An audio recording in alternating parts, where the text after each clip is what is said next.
Welcome to Tales and Travel Adventures. Let's visit Jordan. Hello, my name is Mary Beth Reidner. I am a retired librarian. In 2008, I developed a program called Tales and Travel. This is the 13th in a series of programs adapting Tales and Travel for online use by groups or individuals. There are two ways to use this program. You can just listen and follow along as I read the narrative that accompanies each slide, or you or your partner can turn down the volume and use the controls to pause each screen so that you can read the narrative out loud yourself. You might also want to talk with your partner about what you are seeing or about any memories that come to mind. As you can see on the map, Jordan is a country in the Middle East. It is located in the northwestern part of the Arabian Peninsula. With an area of nearly 35,000 square miles, it is just a little smaller than the state of Indiana. Jordan is surrounded by Israel and the West Bank on the west, Syria on the north, and Iraq and Saudi Arabia on the east. The Jordan River forms its western border. Amman is its capital city. Aqaba is a seaport at the southern end of the country. To get to Jordan, we first traveled from Phoenix, Arizona to England.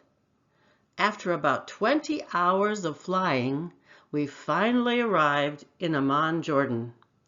It is one of the oldest continuously inhabited cities in the world. The country we know today as Jordan has been part of many ancient kingdoms. After World War I, the region became a protectorate of the British government. Jordan achieved its independence in 1946. Amman is both the ancient and modern capital of Jordan. On the hilltop in the center of the modern city, we find the Citadel, with ruins from the Roman, Byzantine, and Islamic empires. This Temple of Hercules was built over 2,000 years ago by the Romans. Also on the Citadel Hill is the Umayyad Palace Complex. It was built in the early 8th century, perhaps over the ruins of a Byzantine church. The reconstructed dome marks the entrance to the palace. Here are some shops you may find in Amman. Most women in Jordan wear the traditional Islamic headscarf or hijab. Leaving Amman, we take a bus ride north to the ancient Greco-Roman city of Jerash. It is known as the Pompeii of the Middle East. Its ruins have remained well preserved despite invasions and earthquakes over the centuries. Jerash was founded by the Greek Emperor Alexander the Great in 331 BC. This monument was consecrated to water nymphs of Greek mythology. Its fountain was fed by an aqueduct, not a spring. The Arch of Hadrian was built to honor the visit of the Roman Emperor Hadrian in 130 AD. The Romans also built many theaters and temples in Jerash. Today, the bus is taking us south to Mount Nebo, near the city of Madaba.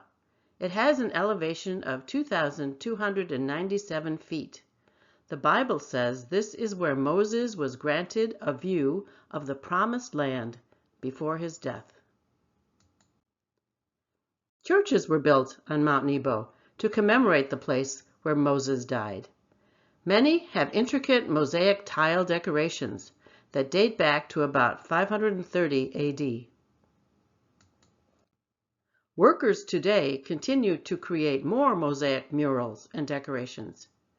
Nearby Madaba is known as the City of Mosaics. It's only a short drive to the Dead Sea, which is the lowest point on Earth.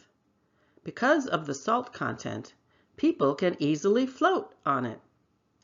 Anyone ready for a swim? As we continue to drive south, we see Bedouin villages, such as this one. We are approaching Petra, one of the most famous archaeological sites in Jordan. It was built by wealthy traders and nomads called the Nabateans in 312 BC. The way into Petra is through Al-Sik, a narrow canyon between towering sandstone cliffs. The grand structures of Petra were carved out of similar sandstone cliffs, which are pinkish red. The most impressive building is the Treasury, or Al-Hazna. It has a Greek-style facade and is almost 150 feet tall.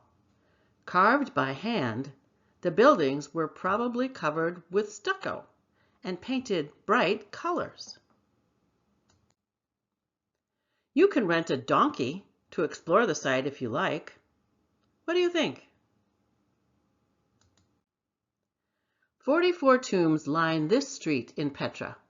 The exact roles of many of these buildings have not yet been determined. The monastery, Ad Deir, is located high in the hills of Petra. It can be reached by an 800-step path. Does that donkey ride sound more appealing now? The Nabateans probably left Petra before 400 AD because trade routes were changing. An earthquake later destroyed about half of the city. The abandoned city was slowly covered with sand. No one but local Bedouins went there. In 1812, a Swiss explorer, Jean-Louis Burckhardt, disguised as a Bedouin, entered the city. His drawings enticed more foreign travelers to visit, like us. As we leave Petra and Jordan, let's listen to this musician. We believe he is playing a rebab, a stringed instrument that rests on a spike on the ground. The musician uses a horsehair bow that he holds taut with his hand. We will remember the unique, haunting tones of the melody when we think about our trip to Jordan. If you would like to listen to musicians playing the rebab, check out these YouTube videos. This ends our sightseeing trip to Jordan. Special thanks to Wayne Mangold and Roberta Arpon for sharing photos and stories of their trip to Jordan in 2022. You might want to create free word search puzzles for yourself using websites such as this one. If you are artistically inclined, you might enjoy finding free coloring pages online. Try doing a search with terms such as Free Coloring Pages Petra, Jordan. Then copy and paste an image into a word processing document and print it. Thank you for visiting Jordan with me. If you have any questions or comments, please feel free to contact me at my email address. Also, please take a moment to fill out a brief survey about the value of this program. This work can be freely used by anyone under the Creative Commons license shown here. Thank you again for joining me, and have a wonderful day.